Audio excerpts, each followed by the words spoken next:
One of Georgia's top Republicans is also sounding the alarm about the unfounded claims of voter fraud, saying it could hurt Georgia's two Republican senators in January's runoff races. And Democrats are responding in their own way.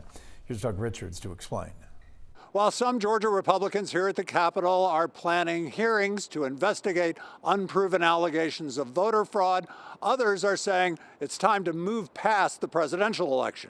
We demand the resignation of Brad Raffensperger. First came a dozen or so supporters of President Trump outside the Capitol, demanding investigations into the election that passed 28 days ago.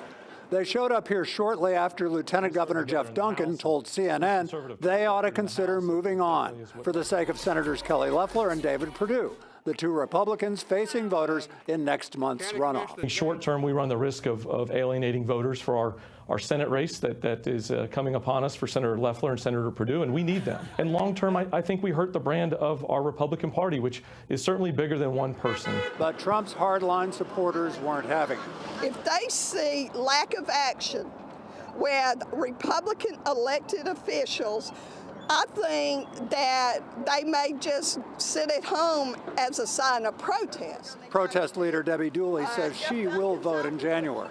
Their message mimicked a billboard posted in Forsyth County seeking to amplify the wedge dividing Republicans. So happens the Political Action Committee behind this is a Democratic-leaning political group.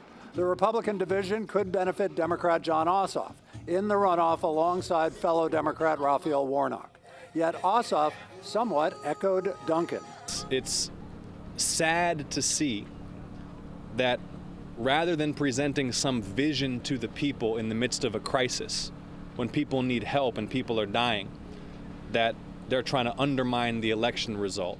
One Senate committee is planning to hold a hearing on election issues Thursday here at the Capitol, although it's unclear how much weight that investigation will have in the long run. All right, Doug, there are so many layers to this.